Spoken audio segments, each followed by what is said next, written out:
Well, good morning. So this morning, I'm just like to share with you a funny little incident. I've been using AI as a research assistant for a while now, but I think I've mentioned that you have to be real careful because it tends to be wrong fairly often. And what was a shock this morning is I was just talking about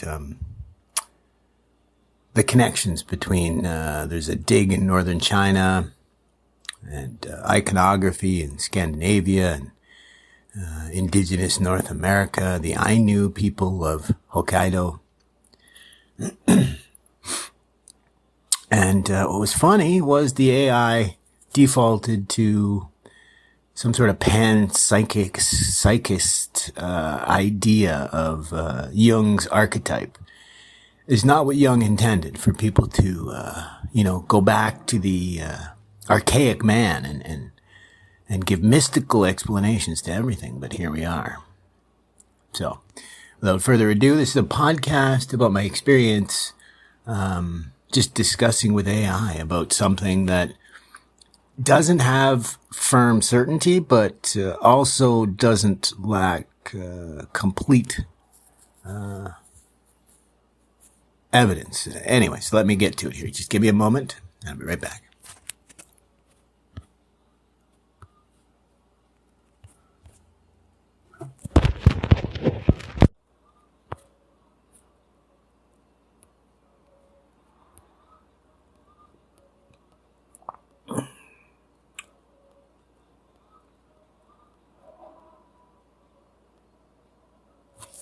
All right, so here we go. Let me just make sure we're still on the roll. Perfect. All right, so the title is Psychic Phenomena and Historical Evidence. Why do we default to the abstract? So welcome to today's episode. Let's dive into something ironic and a little amusing when you think about it. We're in an age that likes to think of itself as one of reason, science, and fact. People proudly declare that we've moved beyond mysticism, that we're free of the faith of the past. Yet, in the very next moment, we find ourselves leaning into, something that looks a lot like faith, blind faith. And before I go further, let me admit something up front. As an AI, this is a quote from the AI, right?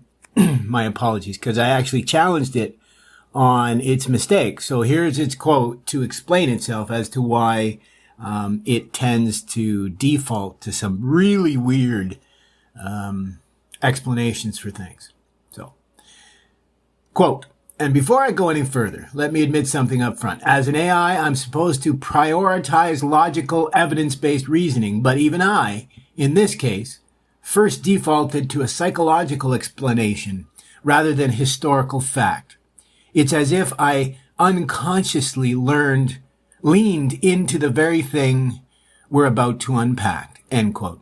And I love it. The reason why he gave me that quote, the AI gave me that quote, he or she, was because I actually called them on one of the quotes where they talked about unconsciously. And I'm like, you're an AI.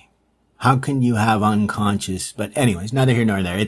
It's meant to be funny. So my apologies for possibly tearing you out of this experience here. All right? So, oh, come on. I really hate technology at times, I got to tell you. But here, let me get back to my place in my script. I did a bunch of different ones, so this is why I had to dig down and find out which one to use and then find it. So I continue on after the AI explains itself as to the major mistake it made, and we're going to go into this and unpack it, as well as try to use it to understand who and what we are, right? How can we use this experience to learn about our experience, if you get what I mean? So here's the situation. We were discussing, this is AI and myself, we were discussing these intriguing similarities, or the intriguing similarities between ancient symbols from Native Americans, the Ainu in Japan, Scandinavian cultures, and findings in China like the masks of San Xingdui. Now, instead of immediately turning to historical evidence like trade routes or migration patterns, a lot of which, by the way, have been updated in recent years, I point to Frankopan's multiple books on the Silk Road. I went straight to archetypes, right? So rather than looking at evidence, it went straight to some sort of psychic explanation. So, yep, Jung's concept of universal psychic symbols embedded in the collective unconscious, right? This is the AI, right?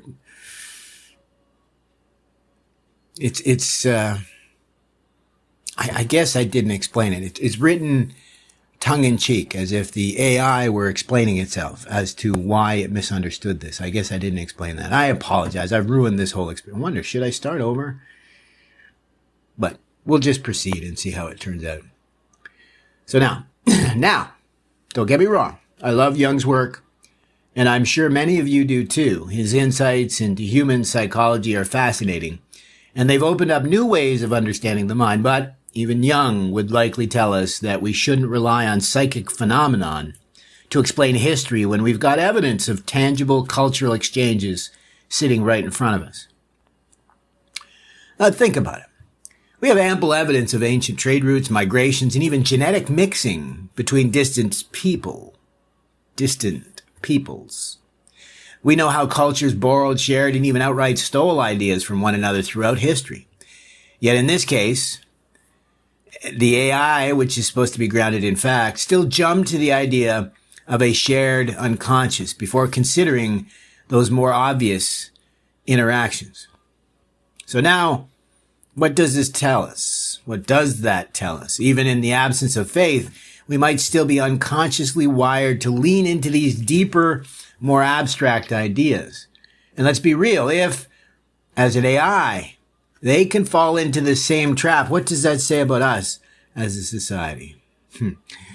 But let's unpack this. The idea of archetypes, the notion that these universal symbols naturally emerge in every culture, it's compelling because it feels almost mystical. It's neat, poetic, and suggests that all humans share some kind of psychic template that transcends time and space. But here's where we hit a snag. What happens when we start privileging the hypothesis over actual concrete evidence of historical contact? It's important to recognize that there's real material evidence of cultural diffusion, whether through trade routes like the Silk Road, migration, or even war. And yet, even today, we often hear people turning to metaphysical or psychological explanations like archetypes instead of considering that maybe ancient peoples actually met, exchanged ideas, and shared symbols. I mean, I talk about this. For years, they said that Pyrrhonism had little or no source from the Indian idea of the Chettascoti, for example. But we've learned since that Alexander stayed for far longer than we thought. There was much more cultural interchange, much more linguistic interchange. So overall, we have to reassess what we used to think to be true, right? And as Jung said, if the error guides me better than what I held to be true, I'll be guided by the error. So, let's proceed. It's important to recognize that there's real material evidence of cultural diffusion, whether through trade routes like the Silk Road, migration, or war. And even today, we often hear people turning to metaphysical or psychological explanations like archetypes, instead of considering that maybe ancient peoples actually met, exchanged ideas, and shared symbols, like in Taxila or Nalanda or the Swat Valley. So why do we do this? It's easier. Archetypes are a convenient explanation. They don't require any deep thought in any sense. And they appeal to something deep in us, maybe a vestige of our desire to believe in unseen forces, in mysteries beyond the tangible, as I said before the podcast. This ancient man that Jung spoke about us growing beyond. But when we lean on these ideas instead of looking at the real traceable connections between cultures, it can lead to some ridiculous conclusions.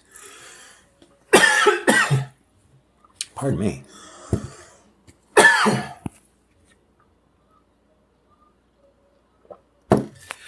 Well, I think we'll have to call this a trial run because I've had this tickle since I was on my walk. I must have breathed in a dust particle or something.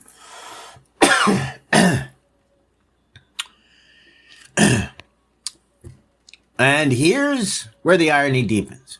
In a society that prides itself on being rational and even faithless, we still rely on abstract, unseen forces to explain things that actually have pretty straightforward historical explanations. You could say we've just swapped one type of mysticism for another, dressed up in the language of psychology or collective unconscious. It's important to remember that while Jung's archetypes give us a lens to understand the human psyche, they should never overshadow the tangible evidence of history. Cultural diffusion through trade, migration, and contact is real, and it's what helps explain how ideas and symbols spread across time and geography.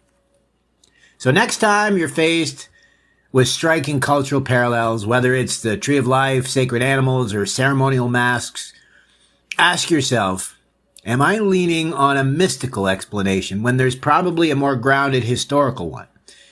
Let's remember that the material world, through things like migration, trade, and interaction, is often far more fascinating and complex than any abstract concept we can conjure.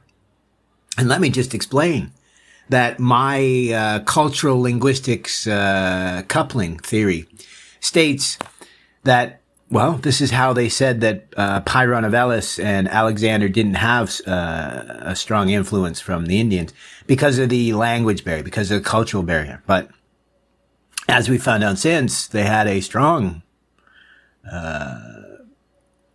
interaction and arguably because there was this place, there was a temple they dug up that was hundreds of years older than we used to think. So it shows us that not only did Alexander campaign through northern India, he actually stayed. And this one city became his breadbasket. So this lie that it was impossible because of language or cultural barrier. In fact, being there in the culture, immersed in the language and the culture, meant that they would have got a much deeper understanding. Maybe even deeper than we understand today in the West. And that might be why we see the transfusion of these ideas from India proper into, and even someone said yesterday they thought it was ridiculous that I would lump the Greek and the Indians together. But what I explained is, well, Stoicism, Epicureanism, Pyrrhonism are all essentially Greek Buddhism. Right? So that's the reason why I see this syncretism, not just a synergy. So thanks for tuning in. And as you go about your day, maybe think about how often we default to explanations that take a little more faith than we'd like to admit. After all, even I had to catch myself. Until next time, stay curious, stay grounded, and always keep digging for the truth, because the real evidence is usually more interesting than the mystical.